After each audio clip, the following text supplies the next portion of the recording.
It's 4 o'clock in Los Angeles. It's 6 o'clock in Chicago. And it's 7 p.m. here in New York City.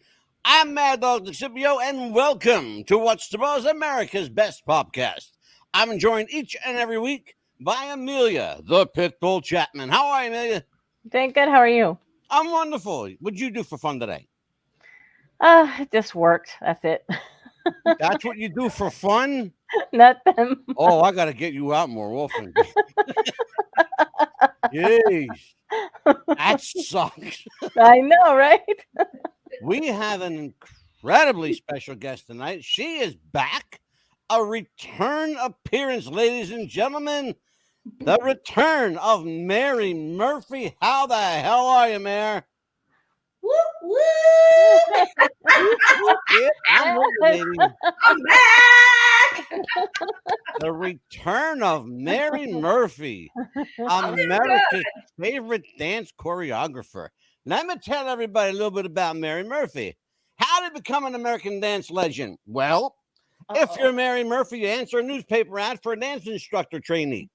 Well, see, you wouldn't know it, but only 1 week later, look at this shit. 1 week later, she becomes a credentialed dance instructor. Legend has it that the studio owner invited her to attend the U.S. Ballroom Championship in New York. And that, my friends, is how legends are born. Mary Murphy, as it is told to me, was bitten by the ballroom bug. And she acted as a double for Julia Roberts, a dance double, by the way. In the film Something to Talk About, she appeared in Dance With Me with Vanessa L. Williams. And from there, it's been nothing but good things for our favorite TV dance judge and choreographer. Mary is the owner of Mary Murphy's Champion Ballroom Academy in San Diego, California, at 4255 Ruffin Road, Suite 200, San Diego. And the telephone number there is 858-737-9088. Give Mary a call. Tell her Mad Dog sent you. How the hell are you, Mary? I'm doing fabulous. We got to do this more than once a year. Yes, we do. I told Amelia that. So we got to do this, at least twice a year, maybe 3 times, because I like you. I like having you here. You make me laugh. You bring out the beast, and I mean the best in you. I want to know how Amelia got the pit bull title. Tell them how you got the pit bull. Go ahead. I want to let you do the honors. Well, let's see. We were doing this show. Never mind, Amelia. I'll tell you. You're taking too long. Oh, be quiet. We had a show one night. We had some rather arrogant guests in the chat room. Just call them assholes. Come on.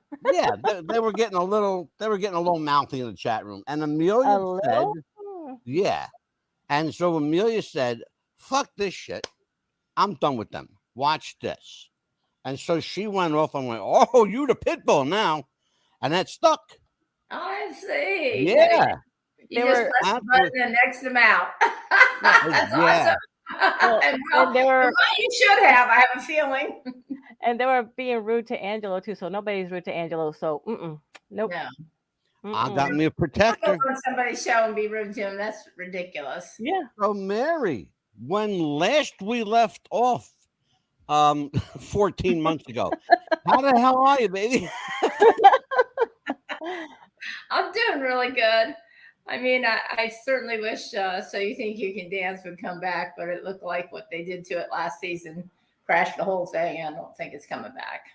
Well, I have a hell of an idea for a dance show. And you and I talked about it off air. I'm serious. It might be a really good idea called Dance Court. There should be like a triad of 3 judges, right? And you of course, are like the Supreme Court. Your vote overrules everybody, right? I like that part. Yeah. So you have like 3 judges, and if 2 vote one way and 1 vote the other way, and you happen to vote that same way, well, then we got a tie. Then we have to have a tiebreaker dance. I think it could work. Then are we going to move? If they get passed, they move along to the next the Yeah, the next next day, round, or is it just absolutely. one show in and out, you're done, and move on to the next group of dancers? Yeah, exactly. It looks like, as you said, it looks like So You Think You Can Dance is done. Yeah. So, and I heard that, and I thought that's what a shame. It's a waste of a great format.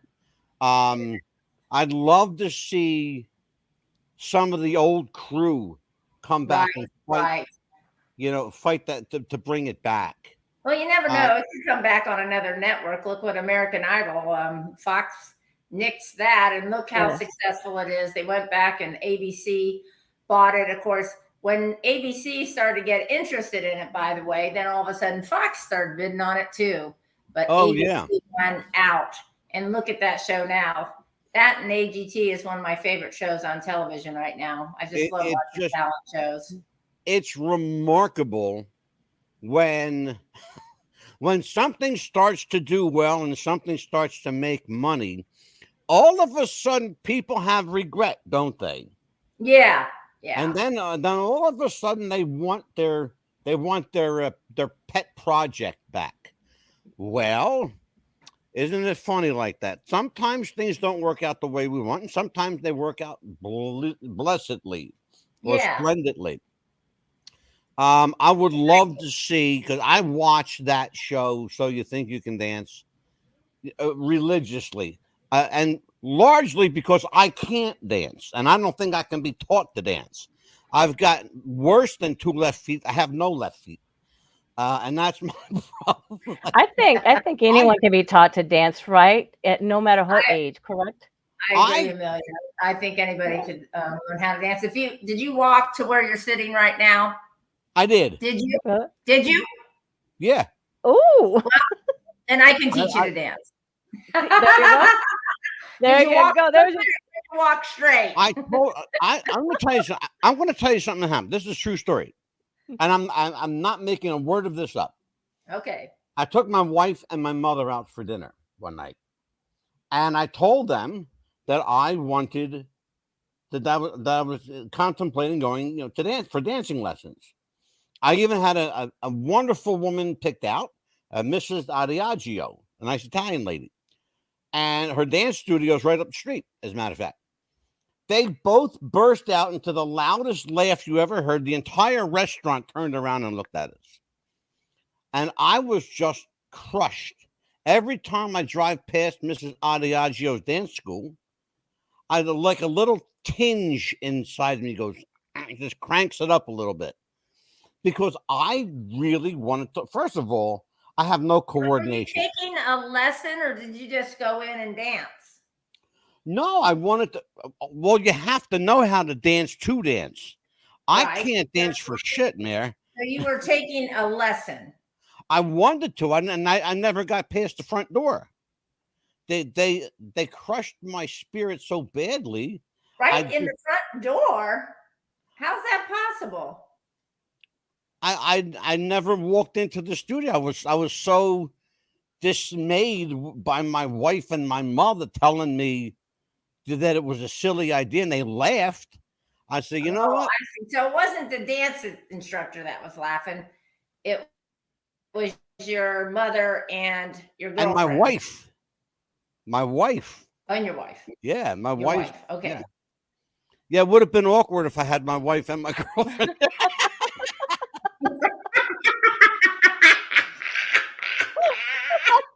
Oh my God, really? No wonder it didn't work out that night. No, but here's the thing. I really wanted to learn how to dance because I know that I'm uncoordinated, and I know that I have like horrible balance, and I'm not the most graceful guy in the world. And listen, I thought this to is myself, what you need to do. You gonna listen to the judge? Here, I'm already doing dance court on you. So what you need to really do is you need to go in and take a few lessons by yourself, because the guys do have so much more to learn, because the ladies will pick up faster if they have a good leader. So we got to get you going, understanding the basic elements. And once you understand the basic elements and how they're put together, which are mostly from walking, side steps, things that you already do in life, but it's just a matter of being repetitive and doing something over and over again until you get completely comfortable. And then bring your wife in, and then set up a great big dinner someplace that's going to have a little dancing, and take her for a night out and surprise her. There's a thought. Ooh. There you go. And that's great because she doesn't hear a word of this because she don't watch the show. Like, I get it. I'm not watching. But go take her to a dance lesson as a gift, and then go to dinner, so that whatever at least one basic dance she has a working knowledge of too, because it won't work very well if she can't dance a lick. She has to learn too a little that's bit. But splendid idea. A wonderful idea. Mary, let me ask you a question. Valentine's Day or Christmas. That's a good one. You can get packages sometimes at a discount. Yeah. Okay. Really good discount. So let me ask you a question then. Are women's bodies designed better for dance? No, I don't think so. Why is it that... Depends on what kind of dancing you're talking about too. And because generally speaking, you talk about flexibility in itself. You see today, especially guys that are just as flexible as women. It's unbelievable. Even barring flexibility, even just the natural fluidity of a woman's form.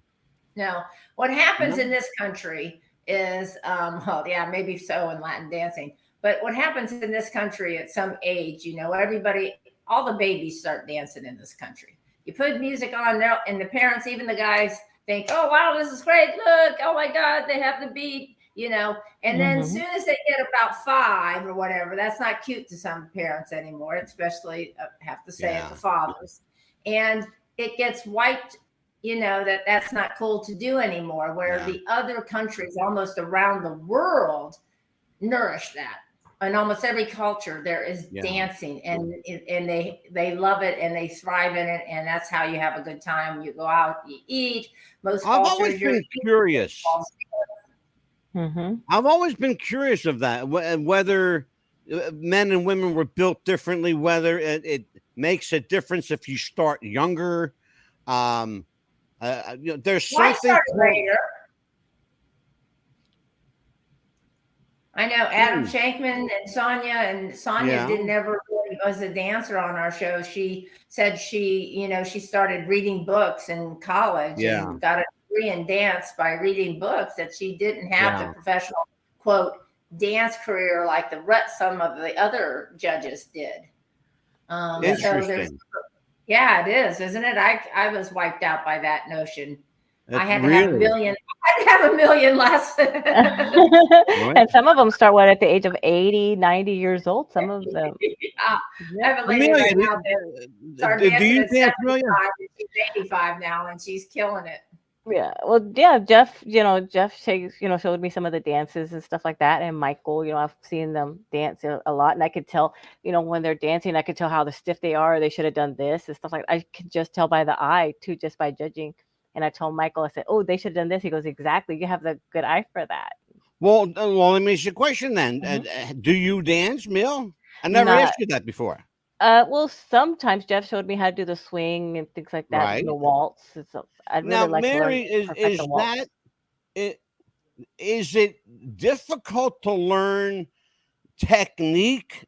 The dance moves themselves are what they are, but everybody has, I noticed, a particular technique, a way of achieving the move. What's tell me the difference between technique? When you first come in, you learn patterns. How you it's like as if you could imagine that somebody took a book or they put footprints on the floor. That is a pattern. And so that is a step in itself. And so that a lot of people start to latch on that fairly quickly. Like I said, a lot of it's close to walking and side steps, triple steps. It's just a syncopated side step, and rocking back and forth or marching in place is called the rock step. And those are the 4 basic elements of dance. And those make up all the different steps that you're ever going to use. It's just a matter of, again, like you said, there are patterns, and then the technique is learning actually how to dance. Then there is the foot technique, the leg action technique, the rib cage technique, and all of these, I'll call them chambers right now, or blocks, have different things going on. And when someone can learn to put that all together, then you have a fluid type of action that looks more natural. It's a rare person, there's these savants in almost everything in life. And there will be somebody that walks in that just seems to naturally be able to do Latin dancing better, or you teach them a few steps, and you're not teaching the technique yet, but as an instructor, you always demonstrate to the fullest of what technique should look like, so that they're always getting visual kind of on what it should look like. And some people, you're not even talking about different stuff, but you're demonstrating full out, and all of a sudden they're able to mimic what you do, and you're like, what the hell? Oh my gosh. But then when you start breaking it down to them or something like that, then it kind of confuses them. But there's some people out there that will naturally start dancing in a waltz, which is very technical to make that look great. But some people just kind of adapt. And so it takes us instructors a little while too to see what you're best suited for. What kind of dancing? Are you better a West Coast swing dancer? Are you, better at a cha-cha or a waltz or a quick step? It's interesting to find out. And some people that think that I really want to become this, they come in and they find out, wow, they came in for Latin dancing, but actually they're really good at waltz, tango, quick step. It's fun. That's a great segue, Mary. It's a great segue. Everybody has their journey. Yours, as I said in the beginning, your journey was, I wouldn't want to say unusual. I'll say it's quintessential Mary Murphy. You answered an ad. Right? You answered an ad in the paper. Well, let me ask you a question. Let's go back even before this. Okay. What prompted you to even, was it like you were just looking for a job, or did you say, hey, I think I can do this? No, I was married in college, and it's well documented that was a very abusive relationship, and I really wasn't allowed to work. And I had 3 job offers when I graduated right there at the Ohio University. And once he saw that it looked like I was going to get a job again, then he said that he had a job in Washington, D.C., and he moved me down there. And he was from an extremely wealthy family. So I was wealthy when he was around. But when he would go back to the Middle East, he would leave me with next to nothing. So I was kind of desperate after a while, because the war was going on in Beirut, and a lot of things were happening over there. And I wouldn't hear a word from him. I didn't know if he was alive or dead. So I was like, okay, what am I going to do? I had a teaching degree, but the school year had already started. I have a physical education degree. And fully, that's all I wanted to do. I never really wanted to be a dancer. I never thought I'd have a life in dancing. My God. I was such a tomboy. And it was really that answering that ad that kind of changed the whole, fork in the road happened. That I never had access to anything like that when I was growing up. I didn't really know to be anything else but to be an athlete and to live that life, because that was all that was made available to me. And but you found out though very quickly that you and dance were like a fish out of water. I mean, you found your ocean. Yes, I did. And so I think they saw that. I wasn't really inspired by what was going on in that school. And that's when the manager of the studio asked me to go to New York. And it was just like a movie. It was just like that in Strictly. I think maybe it was even Strictly Ballroom, or even with Dance With Me, the 2 big, huge double doors open. I walk inside. I'm hit like a lightning bolt. I see 25 dancers swooping. They all had ball gowns on with hair and makeup and all this stuff, everything that I really wasn't at all. But I felt it on a cellular level. It hit like a lightning bolt. It went from head to toe. I looked up at them that brought me, and I said, I haven't even sat down yet. Those things are 4 days long. I'm 10 feet inside that ballroom. And I say to them, I'm going to be the United States champion. I'm going to be a professional ballroom dancer. And they just started laughing at me. It's like, we were just hoping you'd stay at our studio. I can relate to the people laughing at you and thinking you're crazy. I can certainly relate to that. I had it done to me. Is that So right? yeah, What absolutely. happened to you? Yeah, and the people laughing was my mother and my wife. But let's talk a little bit about this. There are any number of forms of dance. What was it particularly about ballroom that seemed to like speak to you? Well, I had modern dance in college, so that was the first time that I ever danced at all. Was in college. I started taking classes in modern. I was just going to take one class because I need to have all these electives in physical education. And Right. they had a great modern dance program, and I took one, and I just loved how funky it was, and how pretty much any kind of course, there's a big structure and technique underneath of all that, but I just found a way to express myself that I've never felt before, and to do that to music, I thought was awesome. And they had one like ballroom class there, but I just thought it was stupid, and it was really just. That's a good way. One, two, Right? one, What's the hardest dance to teach? So, anyways, I just fell in love with as soon as I started doing ballroom. I saw all these people dancing together. So in modern dance and ballet, for the most part, you dance and practice by yourself all the time. Right. And I saw how beautiful two people dancing together, and that you would be practicing together. I just thought, oh my God, that's so awesome. There's something very romantic about it, something very sensual. Intimate, very intimate. Yes, it is. Yeah, there's a You do connection. kind of have a semi-marriage with your dance partners. Yeah, well, there is something. Well, I mean, let's be honest about it. There's something very connective about that kind of dance style. It's two personalities, two bodies intertwining, moving in unison, moving in fluidity. It's quite sensual to watch, particularly if you're watching two people that are really good at it. Yeah.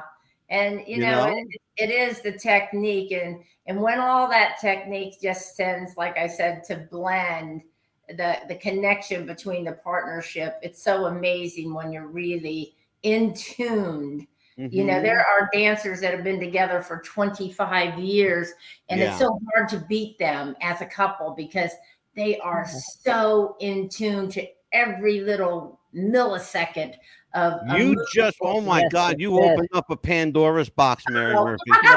Boy, did you open up a Pandora's box. Let me and I'm not going to tell you who the people are, but you'll probably know when I tell you. There was a well-known dance couple. I will never mention their name. They were a very well-known dance couple. They won championships all over the world. They couldn't stand each other. But when they were together on the dance floor, they moved like one. How is that possible? Well, that's extremely difficult because I know all the top dancers in the world, and there are some. I'm not going to mention their name either, but I'd be waiting for them while they do their rehearsal, because this is just an example, that I was going to go out to dinner with them afterwards. And I was sitting there on the side of England, and they were yelling and dropping the F-bomb on each other every 2 seconds. I thought they were going to get into a brawl, and I'm sitting there thinking, should I leave? Should I still wait? I mean, God, I can't go to dinner. These guys are like, at each other's throats, and I don't even feel good anymore. I'm like all uptight, and thinking that this is going to be the worst. If I do go, it's going to be just horrific. So they finished their practice. They came over to me and they said, where do you want to go eat? I said, you guys still want to eat? And they were like, we'll go to dinner. And so when we got to dinner, they said, fine. I'm telling you, if somebody told me "fuck you" to my face, there wouldn't be dinner. I wouldn't be going to dinner with you. You know what I mean? Right. But I am so happy right now. Mary Murphy just said "fuck you." I told you to. You want to know why I love this woman? There you go. Amelia, Pitbull Chapman, questions for Mary Murphy. What is the hardest dance to teach so far that you've come across? Oh, good You question. know, it just depends. It's so individualistic, this sport, and there's the people that are just trying to do it socially, and then you have little kids that are dreaming someday of being a world champion. Oh, yeah. I, you know, like for me, some people like samba is seriously a totally different animal. And that's one thing about the Latin dances. They're so different. The cha-cha and the rumba are related. They're like cousins. Then you've got a samba, which is you move your body way completely differently. Then you have the paso doble, you move your body completely differently. And then you've got the jive, which is completely different again. I think sometimes the ballroom dances, you have more that are connected and almost the same, like waltz and foxtrot are related, and even quick step and Viennese waltz are closer together in the way you move. Tango's a little bit of a different animal, but that's still they're more closer together, where Latin dancing has totally different vibes and a totally different technique on how you move. So Is that why Latin dancing is so precision, so precise? That it's almost, when I watch Latin dancing, and I'll be very honest with you, on some level, it unnerves me a little bit. You're laughing because you know what I'm talking about. Yeah. Yes. When two people can do it at an unbelievable level, it's like, should I really be in the room? When I watch it, it's almost like it's so precision. It's almost like mechanical. Well, I can see where you might say that. See, I don't see that because Perhaps my terminology might be wrong, but right. You get where I'm going with it. Yeah. Yes, I do. The footwork and the leg action is so quick and so precise. Oh my God, yes. They all put a little something on their shoes, whether it's water or castor oil, to make it stick. So everything is so clear and sharp. Yes. Yeah. Especially footwork. Oh yeah, just like the tricks of the trade you didn't know about, son of a gun. I know. No shit. But on their shoes. But by contrast, freestyle dancing, where seemingly everything goes, that's got to be incredibly hard to judge. It really is. I think you're right about that. As far as, if you go from there and you're talking more like hip hop lines. But I was just so lucky to be on So You Think You Can Dance, because it introduced, I've always known about hip hop. I've always taken a little bit of hip hop, but to see someone like a Cyrus, like be able to isolate every little section of his back along, or he had the capability to isolate like what's the right word? It would go all over the place. Yeah. At his will. It wasn't just random, let me just shake it out and see if that works. Like my father, he couldn't stand the hip hop on the show. He goes, if you're gonna be shaking that, keep those couples shaking about. I don't want to watch the show. I said, that's a lot more than shaking around, Dad. But I certainly had a massive appreciation from So You Think You Can Dance, to see people like Fiction, Twitch, and everybody at a high level just blew me away, and to be able to see it up close like that. Speaking of high level dancers, freestyle dancers, what made Twitch such a force to be reckoned with on the dance floor? Well, I think it was his personality, first of all. Besides, he was a good dancer. He just couldn't latch on to the other style. So and his first audition really wasn't, all that, but we saw so much in him. There's people that have, I call it twinkle eye, and he's one of them. And we have cameras, like we can see what people are going to look like on camera. So we turn our heads and look, and you'd see somebody that looks great, but then all of a sudden their eyes don't come to life on camera or whatever it is. I don't have twinkle eye. I look at this kid, And I said that's the first thing that always comes. He's got twinkle eye, you know. Yeah. And you can't produce that. You either have that or you don't. And there's different celebrities that you look at and you see them on the red carpet. Some have twinkle eye and most of them don't, but some do have twinkle eyes. And it was his big smile, his demeanor of just even though he may not have been calm at the time, but just so calm and so pleasant to talk to. Like when we said to him, which we do for most dancers, if we tell you, please come back next year, we really mean it. Because dancing, you can make a massive improvement in 1 year and even 6 months. A lot of times, if you really work hard, you can really make change where it's almost impossible with your voice. You can make some changes, but if you're tone deaf, you're not going to be able to get a good tone because you can't hear it. Dancing, you can really improve your flexibility. You can improve your style, everything. So he went back and he still wasn't ready because when we put him into other styles, he wasn't getting it too well. I remember. Oh God, I remember. He was awful. And so I know it broke his heart. And the second year we denied him. And I believe it was on the third time when he came back. And it was very memorable because we got him to, we always wanted him to go to Las Vegas. We always sent him to Las Vegas so that he could learn, because we knew these people didn't have the money and financial means. So we always wanted them to get to Las Vegas, learn a little bit more from, that's free for them, and telling them to go into dance studios, tell them you'll help them out or do whatever if you could get lessons in this or lessons in that. And Twitch really took that to heart, and he really worked hard. And so the third year he came back and he got to Las Vegas. He was doing it better through the different genres. Not great, but better. And fell down in Las Vegas, not fell down physically. He fell down and he had to fight for his life. In Las Vegas. So he's still fighting, even in the, towards the last day in Las Vegas with his solo.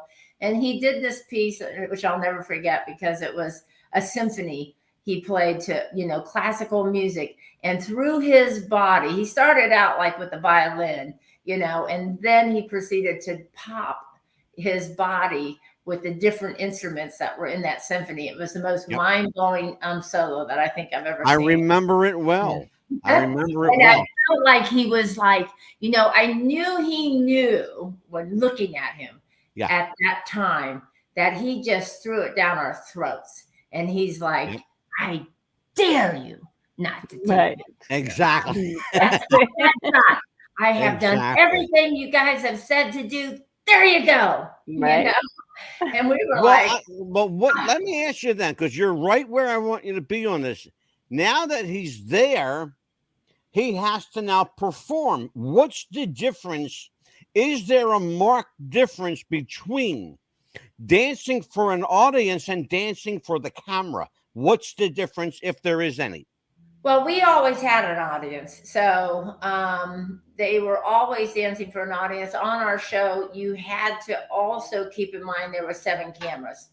You needed to at least be aware of it. And some contestants were better than others at that.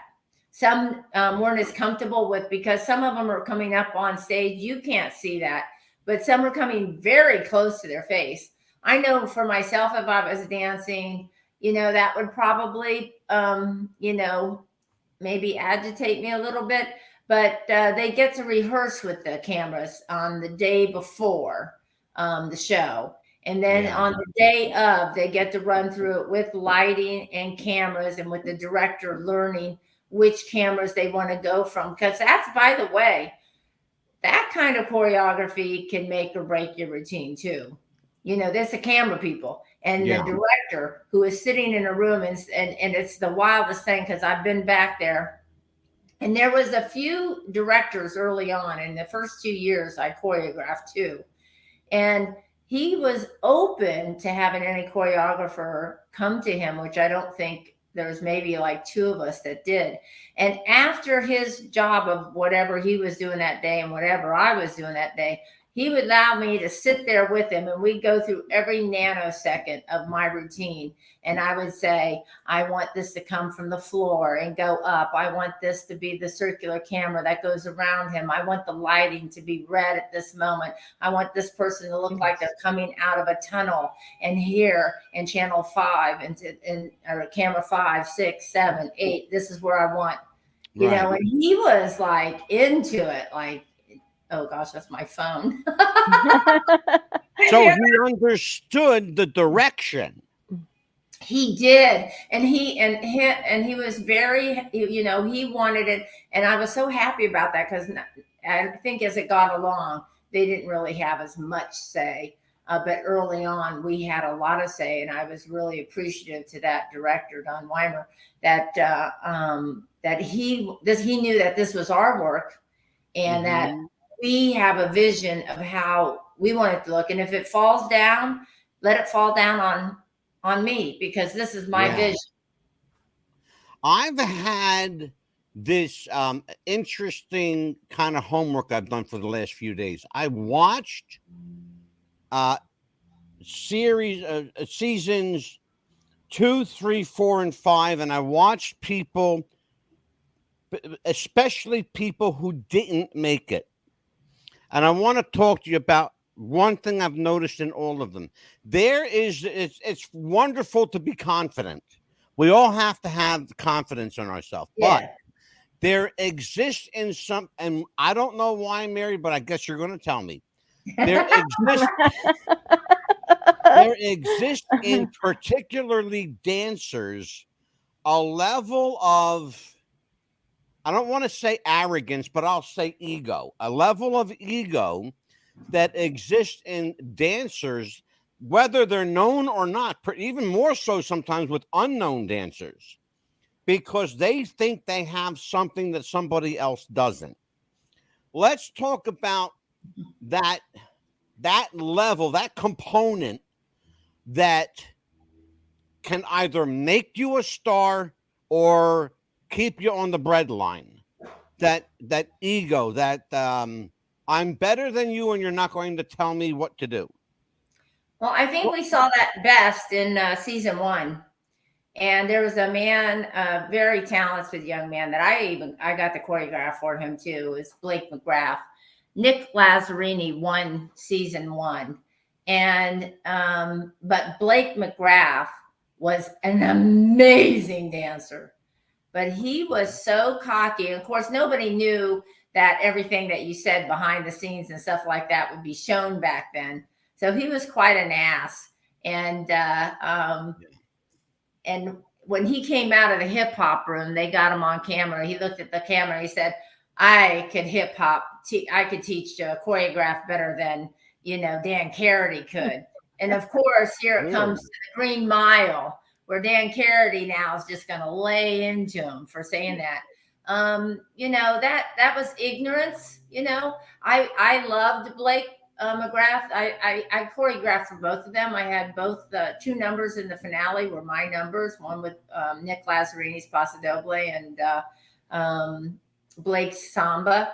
And both of them gave me 100% for sure when they were in my room. There was no ego in my room whatsoever. They just wanted to do the best that they could. And they were just, you know, little sponges. And sometimes I think, you know, it can also just be somebody's nerves or trying to project themselves, which, you know, he was an amazing dancer. But it was sad to me. I went on to work with him in Canada too, because Blake ended up choreographing a lot on the Canadian version. And so we became really good friends. And he's a singer as well. He's a brilliant singer. He's pretty big in Canada, but he still hasn't really made it with any of his songs here in the United States. But I did find it interesting. And he did realize that his mouth, his big, immature mouth, got him in trouble when he could have won the show. I mean, it's amazing. I've actually seen the last, you know, like I said, you know, season 2, 3, and 4 is mostly what I concentrated on. But I was amazed at the talent of some of these people, male and female, whose arrogance, whose ego just flush their own career down the toilet. I am actually up we have against ego, by the way. We have ego in every field, right? Oh, When you sure. talk about Oh, brilliant absolutely. people, Yeah. in whether it be in the corporate world or the sports world. I mean, they have to deal with that in the locker room, don't they? Even to this day, these people that are getting, $50 million, $200 million contracts, that Yeah. there's still a problem in the locker room. But I still think, they've got personal issues. They got stuff Oh, sure. happening from their childhood, and everything else is starting to come up. When you get great players that have such a humanity about themselves, Yeah. I feel like they go the distance. They nurture and they coach the rest of the kids that come into their locker room. Yeah. And I think we try to do that. And I think almost so many more people try to do that in sports instead of the old fashioned way where we're just going to kill you. We're going to kill you. We're going to beat it out of you, instead of what some people have never maybe had it growing up. That is a lot of very abusive situations that, that coaches have to take on of every kind of field, kind of a parent role, and show them a tenderness, and know that, yes, I want 100% from you, but there's also this other side that we can talk about. Hey, listen, I saw you do this, hey, let me tell you why that's just not going to be appropriate in my locker room, and it's not easy. People that coach have to navigate a lot of different things, and ballroom dancers are no different than, well, of course, we just don't make the money that big sports do or anything like that. But you know what I mean? Sure. There's definitely ego out there, and you have to try to figure out where is that really coming from. And you kind of have to be little psychologists all the time. Mary, I am up against a hard break.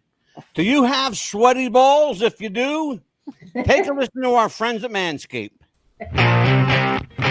Do you have sweaty balls or volleyball netty balls? It's time to make them ready balls.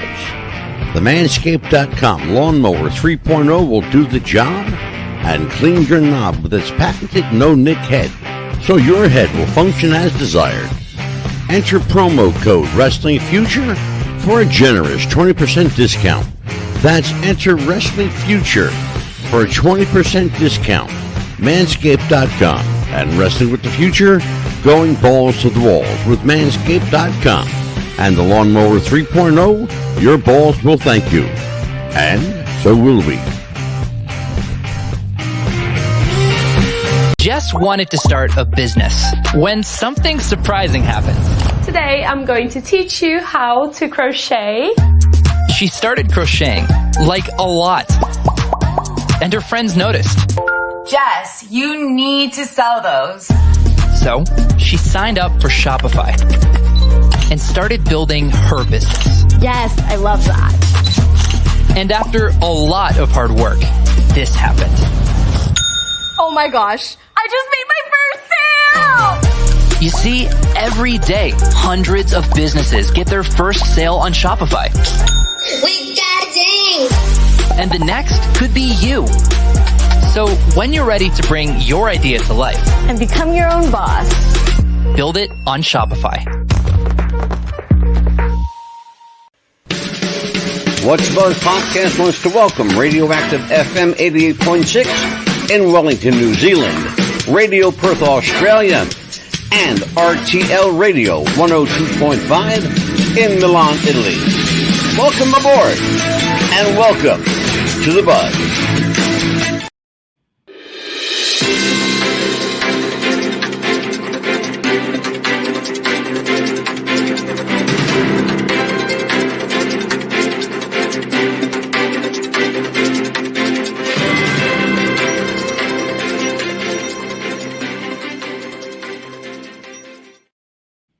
This just in, breaking news.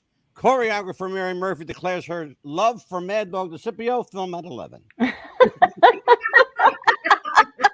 We are back. Oh my goodness. With Mary Murphy. Mary, I am going to put you on the spot tonight. Uh-oh. Our very first episode Oh, look at of her Dance Court. babies. Look at her little babies. It's dance. Look at that Oh my goodness, look at that. Oh man, look at that. It's a beautiful baby. This is the one that was sick, and I flew into Oregon to see a dance recital of girls like my niece and Auntie Mammy. And this little one got sick while I was away. Aww. Looks like my little Ozzy. I miss having a dog. I really do. My dog passed a couple of months back, and I miss having a dog. Yeah. Let's take a look at this, Mary. We got some. I went online. Actually, I went to TikTok because you can find the most bizarre shit on TikTok. You really can. So, and I just grabbed a handful of dances, put them together. There's this kind of like a pattern here. Let's take a look at this, and we'll watch this, and you'll give me your judgment on them, okay? What, yay or nay, or what? The Honorable Judge Mary Kickenheim Murphy presiding.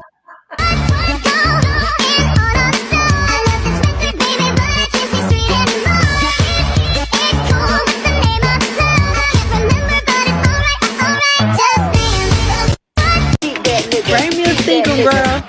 Hey, bitch, I'm back and my ass got bigger. Pretty face and a real nice figure. Shoot your shot, nigga, pull that trigger. For my ex, you can keep that nigga. For my ex, you can keep that nigga. For my ex. Baby, let me love you down. There's so many ways to love. By the way, why do male dancers feel the need to grab their junk while they're dancing? I just don't get it. My anaconda don't. My anaconda don't. My anaconda don't want none unless you got buzz, hun. Gotta get that. Gotta get that. Gotta get that. Gotta get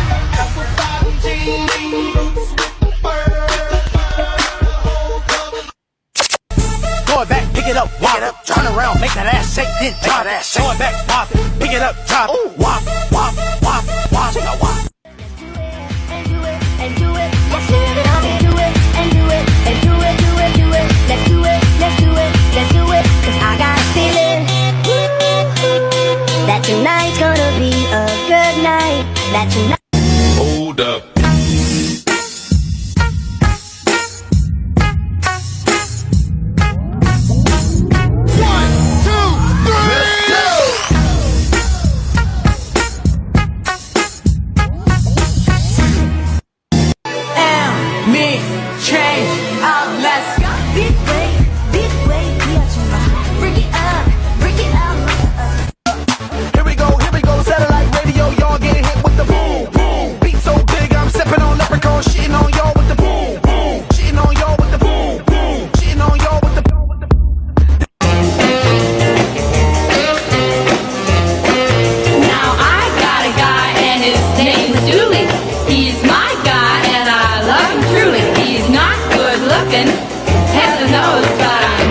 About his crazy clothes. He wears tan shoes with pink shoelaces, a polka dot vest, and man, oh man, he wears tan shoes with pink shoelaces and a big Panama with a purple hat band. Okay, Mayor, let's take the first 5 dances we saw here. Oh, Lord. Are we just giving it an up or a down, or? Yeah, first dance. Up or down? Are you going to show it again? I can remember the first dance. It was a big group. I actually liked them a lot. I thought they had a really good vibe. Second dance, a keeper or a sleeper? They still were doing pretty good too. I like them as well. Okay. The third one, that's the Mr. Crotch. That's a big no for me. There you go. Next one, the group of, can't stand it. Right? Yeah, I don't get I know why guys have to grab their junk. Yeah, it doesn't require any talent whatsoever. But then again, they were probably trying to show off your commercial of the manscaping. There you go. You got a niche. I might want to tell Manscaped. Okay, oops, they're allergic. Amelia, remind me to call Kyle at Manscaped. Okay. Okay, so then the next one where the two girls looked like on a front porch. Yeah, two girls with the hoodies and sunglasses. No. Yeah, I didn't care for them too much. Right. And now the one we just saw. Hip hop after that. I like the two girls with the red dresses on. They had a real cool little. It wasn't really jive. It wasn't really, but they had it going together, and their little bebop was rocking. Yeah, you're going to see that again, but where you're going to see a variation of that same dance. Now the blonde is in the front. I did this for a reason. I want your judgment on who was better, the brunette or the blonde. Here's that dance. Now I got a guy and his name's Dooley. He's my guy and I love him truly. He's not good looking, heaven knows, but I'm wild about his crazy clothes. He wears tan shoes with pink shoelaces, a polka dot vest, and man, oh man, he wears tan shoes with pink shoelaces and a big Panama with a purple hat band. Okay. I like the brunette. I do too. I think she had more. I do. I really do. I think she had more pizzazz. I think she had more motion. She used her hair effectively. You know, look, you got to use everything you got. Yeah, sure. The hair obviously depends on what style of dance can enhance or distract. The blonde was too stiff. I thought so too, Amelia. Bigger. If you go back and you watch the other one, it's more internal. It's closer to her soul. Yeah, I believe that. Let's take a look at this. There once was a ship that put to sea. The name of the ship was a Billy of Tea. The winds blew up her bow, up down, oh below my bully boys blow. Soon may the Wellerman come to bring us sugar and tea and rum. One day when the tonguing is done, we'll take our leave and go.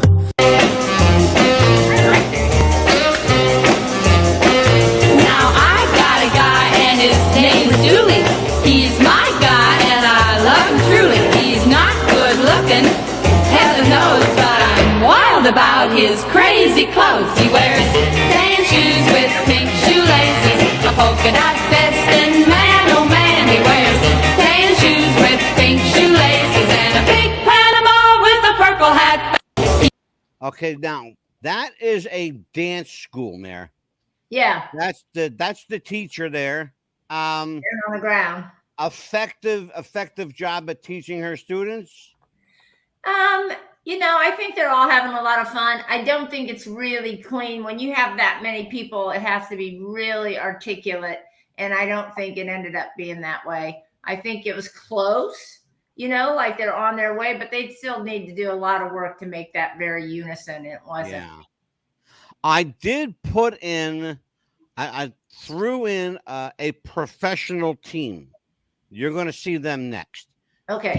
Tell me what flaws, if any, you can point. I like that lighting group that you showed. I like all those. I like the digital stuff that's starting to happen where you see a lot on AGT. Oh my God. Oh yes. And remember that song, because I'm going to play that song again. Check this out. Panama with a purple hat.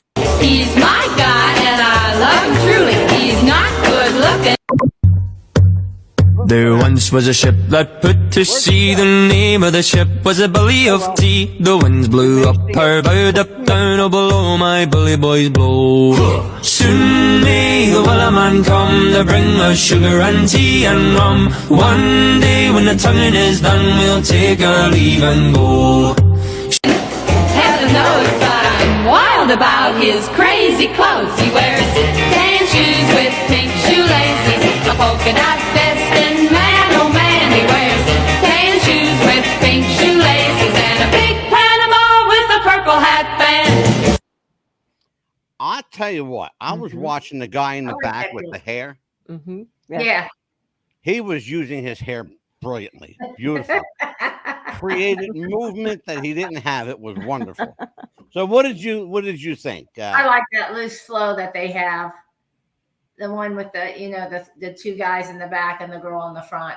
Yeah, that they are they're actually professional, Mm-hmm.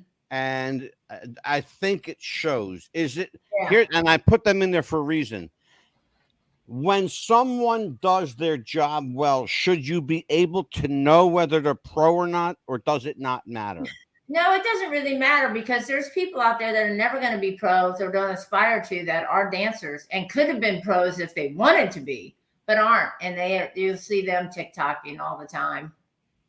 People that have never been a professional dancer, but they learn like a few little grooves and they like get it down, and they'll look as good as any professional dancer doing it. And then there's other people that just don't look like that good. Right. Amelia. Right. The Pitbull. Questions for Mary. Right. Because, I mean, especially it goes down to the lady's gown, correct? Have you ever had a gown on that did not work for you at any dance whatsoever? Have I personally worn a gown that didn't work? Yes, I have.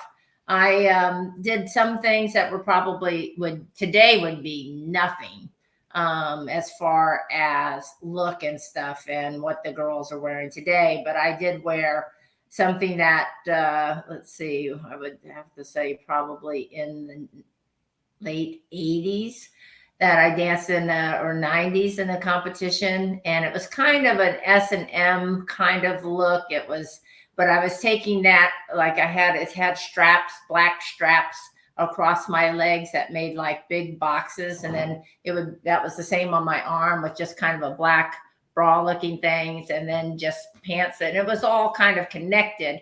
And then I took a piece of chiffon to try to put the elegance to it for Latin dancing. I still put a big piece of chiffon, wrapped it around my waist, got, rhinestone necklace and rhinestone big belt and big bulky rhinestone bracelets, trying to mix the elegance with the S&M. Well, one of my coaches from England in the middle of the round this was when I was a young dancer, came running over to me and after one round, is because you dance several rounds at a competition. Dance 5 dances, you got 20 minutes off. If you get called back, you get to dance again.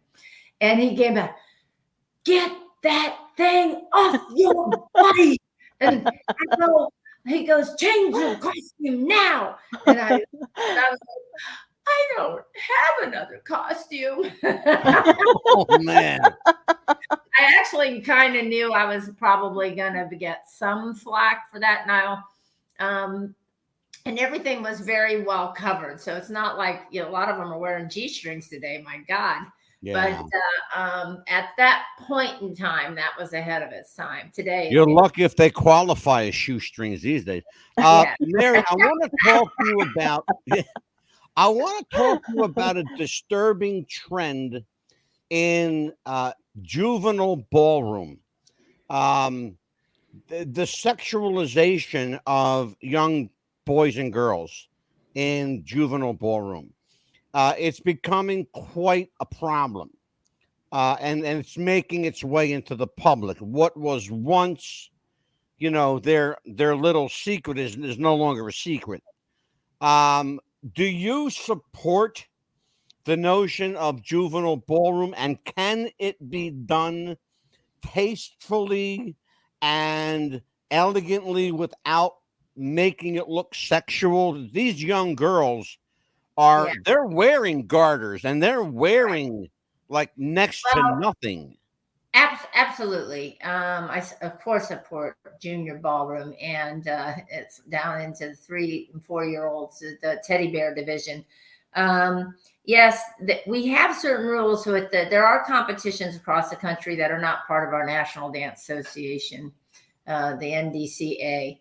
And we have rules and regulations that I think up until the age of 12, you can't even wear rhinestones. It's a plain dress. It has to go down just past your knees. It has to be a flowing skirt. It can't be a little hotsy-totsy skirt or anything like that.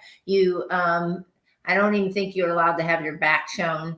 They're basically turtlenecks with long sleeves with no rhinestones. If you go outside of our national association, you could see just about anything, but the majority are going to fall in line with our NDCA. Now, the hard part comes in once after when you start getting into junior 2, you know, probably kids that are 15 years old, now you're going to see quite a difference, and you're going to see the regular costumes, but hopefully done in good taste, because trust me, no judge, especially my age, wants to see any child that is dancing anything, you know, sensual to the partner at that time. Is there a connection between the partnership? Yeah, you bet. Are there lots of dance steps you can choose to do? I look at the coach, you know, and look at them and a downward way, so to speak. When I see somebody there are plenty of moves, and even the best dancers in the world and the ones that are the world champions don't look like they're about to get it on, for God's sake. Very. Oh man, I'll tell you what, Amelia, you know but not sexual. Right. Yeah, correct. Amelia, you know what I'm talking about. I saved those videos so you could on our Instagram. Yes. Okay, please tell Mary if I'm making any of this up. No, you're not making any of it. They're wearing, Mary. They're wearing next to nothing. Nothing. It's a pedophile's wet dream. And it doesn't help. I know on Dancing with the Stars too, and then eventually on our show too, sometimes I thought the costumes started getting smaller and smaller and smaller. They are. And even in like the waltz and foxtrot, you were seeing they really look like halfway Latin dresses instead of what a waltz dress was supposed to look like. Well, the problem is when the kids get bigger and the costumes get smaller. That's a problem. That's a problem. Yeah. Oh man, we're up against our 8 o'clock. Holy smokes. Mary, I have to let you go, young lady. Okay. I've got to bring you back for we're not going to wait till next year. Okay. No, we're not. Can we bring you back, let's say maybe September, October? Yeah, sure. Okay, cool. Probably before her Hollywood event in October. Yes, yeah. I'm going to Italy to judge a competition, or actually be the host of their show over there with the guy that's on Dancing with the Stars. It's going to be fun. It's going to be in the island of Capri. I'm looking forward to that. There you go. Yeah, I'm down with that.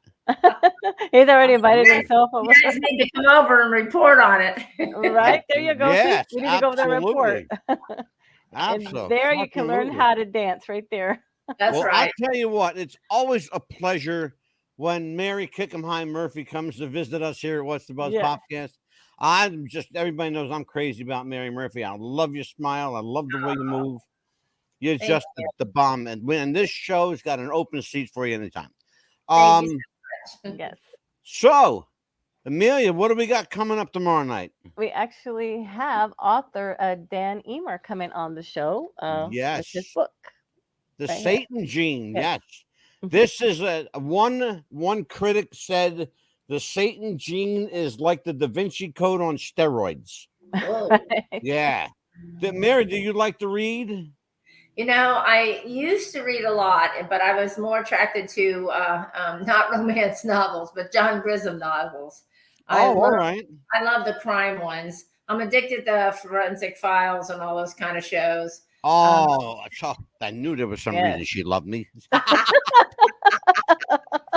Well, I'll tell you what, Mary, we will definitely have you back. That's a given. Anytime. Yes, absolutely. Anytime. So, listen, for Amelia the Pitbull Chapman, for Mary Murphy, choreographer, dance extraordinaire, I am the Mad Dog, Angelo DeCipio.